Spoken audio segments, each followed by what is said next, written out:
안녕하세요. 세브란스 정신건강의학과 하정희라고 합니다.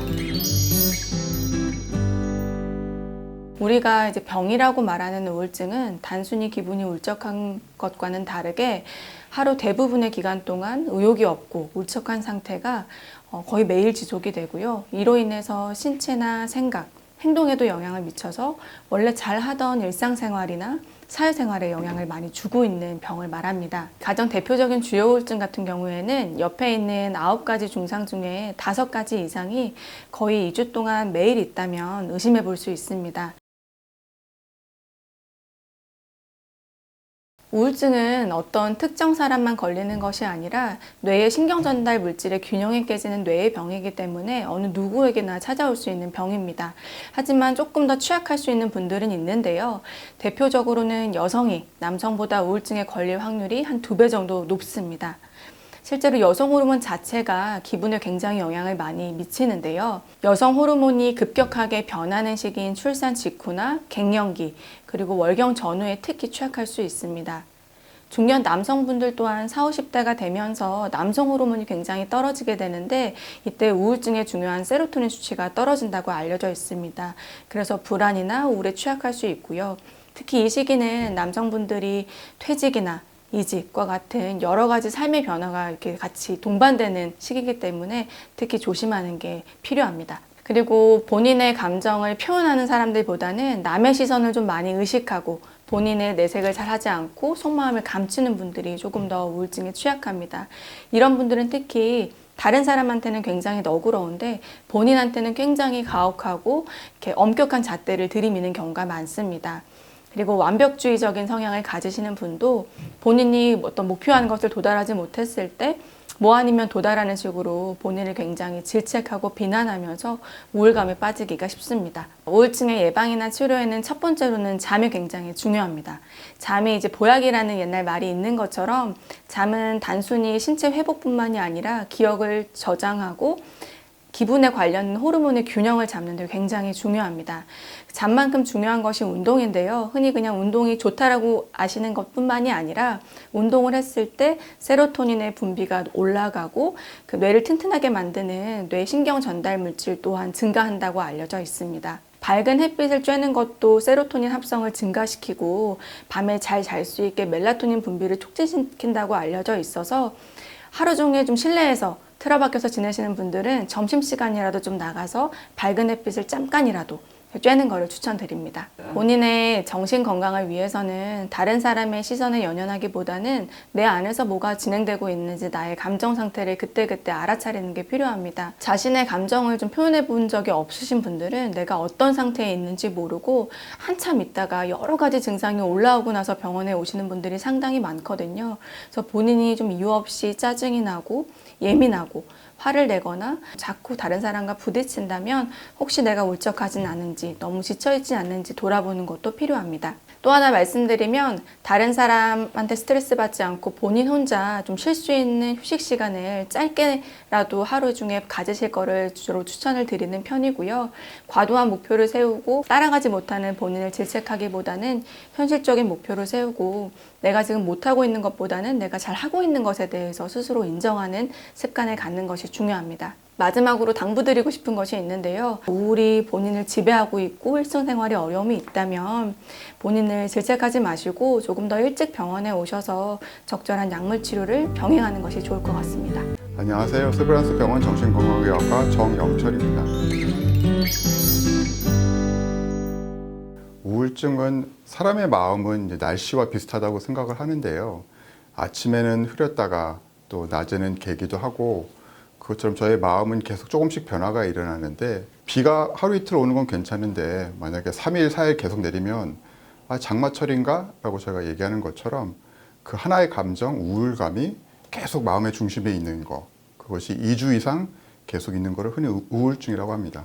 우리가 우울증 그러면 이제 감정 상태만을 생각을 하는데요. 실제로는 밥 먹는 습관, 또 잠을 자는 그런 주기들이 많이 달라집니다. 그래서 뭐 갑자기 식욕이 떨어졌다든지 잠이 안 온다든지 아니면 반대로 잠이 너무 쏟아진다든지 라는 특징이 있고 행동에도 많은 변화가 있습니다. 그래서 아무것도 하기 싫고 모든 게 재미없다고 느껴지고 그리고 계속 어떤 의욕 없이 마치 게을러져 있는 상태처럼 보이는 경우도 많고요.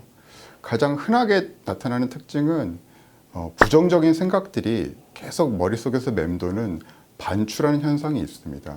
우리가 반추라고 하면 되새김질이라고도 얘기를 하는데요. 어떤 특정한 생각을 계속해서 머릿속에서 돌리는 거죠. 근데 그게 어떤 건설적이고 긍정적인 거면 좋을 텐데 그게 하필이면 어떤 부정적인 내용을 갖고 있는 뭐 어저께 내가 했던 실수라든지 아니면 내일 일어날 일에 대해서 미리 걱정한다든지 그리고 더 큰 문제는 자기가 갖고 있는 잘못된 믿음들이 있어요. 예를 들어서 나는 뭐 무엇을 해도 잘 안 된다. 모든 사람들이 날 싫어한다. 이런 어떤 부정적인 믿음이 머릿속에서 계속 맴도는 거죠. 그러다 보면 그것이 계속하는 우울한 감정을 유지하고 그 우울한 감정을 유지하다 보면 이제 계속 그 우울한 상태가 지속이 되는 거죠. 근데 문제는 그 반추라에서 들어가는 그 생각들이 왜곡되어 있는 경우가 많아요.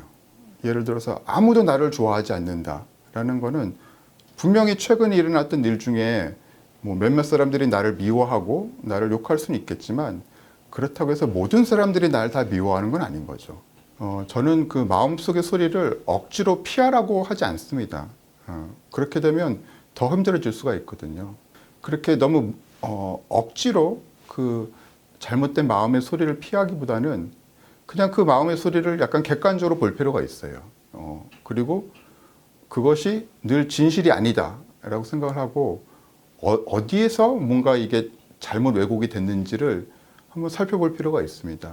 내가 왜 그런 왜곡들이 생겼지? 라고 좀 객관적으로 바라보게 되면 진실도 있고 거짓도 섞여 있는 거거든요. 그것을 구분해서 들을 수 있는 훈련들을 같이 하는 것이 치료의 일부분입니다. 그렇기 때문에 그 마음의 흐름을 너무 어떤 경직되게 품지 않고 그냥 그 마음이 자연스럽게 흘러가도록 하는 것이 필요합니다. 그걸 그냥 있는 그대로 내가 받아들일 필요도 있고 어떤 주어진 상황에서 내가 억지로 이것을 회피하려거나 아니면 극복하기보다는 그냥 그 상태에서 내가 할 수 있는 데까지 즐기면서 임하는 것이 필요한 것 같습니다.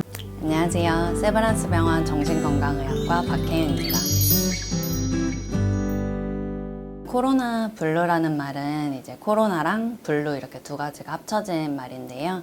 코로나라는 거는 뭐 알고 계시는 신종 코로나 감염 바이러스랑 관련된 단어인 거고 블루라는 말은 이제 우울한 기분을 의미하는 단어여서 그 두 가지가 이렇게 합쳐진 신조어라고 아시면 될 것 같은데 사실 이게 어떤 공식적인 진단인 거는 아니거든요. 근데 그만큼이나 뭐 사회적으로 좀 그런 마음의 고통 이런 것들이 좀 두드러지고 있다는 걸 의미하는 그런 단어인 것 같습니다. 가장 흔하게 일어나는 거는 좀 건강에 대한 염려가 많아지다 보니까 불안이라든지 그리고 신체적인 긴장까지 나타나기도 하고요. 그리고 좀 생활 반경이 제약이 되다 보니까 우울감이라든지 무력감, 집중력 저하 그리고 좀 불면 이런 증상들도 좀 흔히 나타나는 증상들이라고 보시면 될 것 같습니다. 근데 이런 것들이 아무래도 부정적인 어떤 상황이 놓이게 되고 그리고 좀 이렇게 예기치 못한 상황에 있게 되면은 자연스럽게 드는 그런 감정이기 때문에 저도 물론 느끼고 있고요. 그렇기 때문에 이런 것들을 뭐 억지로 막 억누르려고 한다든지 아니면은 뭐 외면한다든지 이거는 오히려 올바른 방법이 아니고 이거에 대해서 스스로가 좀 돌이켜보고 본인의 감정을 또 얘기를 하고 이런 것들이 도움이 많이 되는 걸로 알려져 있습니다. 사실 지금 되게 불확실한 게 많은 상황이기 때문에 또 불안해서 정보를 되게 많이 찾아보게 되거든요. 근데 그렇게 정보를 찾아보는 것들이 오히려 좀 이성적인 판단에는 별로 도움이 되지가 않고 그렇기 때문에 그런 기간에 제일 하실 수 있는 거는 스스로 좀 통제할 수 있을 만한 그런 활동? 이런 것들을 하시는 게 도움이 많이 되는 것 같고요. 그러니까 뭐 예를 들면은 뭐 마스크 잘 착용하는 거 이런 게 되게 사소하지만 본인에 대한 어떤 조절감 이런 것들을 회복하는 데 도움이 많이 되고요. 각자마다 좀 스트레스를 극복하는 방법이 있기도 하고 없기도 하실 텐데 뭔가에 몰입하는 그런 걸 하나 찾으시면은 굉장히 스트레스 해소에도 도움이 되고 그 시간을 좀 편안하게 보내시는 데 도움이 될 것 같습니다. 그래서 어떤 사람은 뭐 운동을 하는 게 몰입을 하는 방법이고 어떤 사람은 또 책을 읽기도 하고 이렇잖아요. 그래서 어떻게 보면 지금 기회에 좀 내가 몰입을 할 만한 그런 대상을 좀 찾아볼 수 있으면 좋을 것 같습니다. 생활 습관을 규칙적으로 한다는 게 굉장히 기본적이면서도 정신 건강을 지키는 데 있어서도 제일 중요한 방법 중에 하나거든요. 그렇기 때문에 식사나 운동 시간을 일정하게 하시는 것도 중요하고요. 그리고 수면 시간이랑 이제 체중 이런 것들도 관련이 많고 기분이랑도 특히나 관련이 많기 때문에 자는 시간 그리고 특히나 깨는 시간을 일정하게 하시는 게 지금 상황에서 굉장히 도움되는 방법일 것 같습니다. 공포나 불안은 어느 정도 수준은 자연스러운 거고요. 근데 만약에 그것에 내가 너무 압도되고 내 일상생활에 어떤 지장이 되고 어떤 본인이 평소에 하시는 기능이 있잖아요.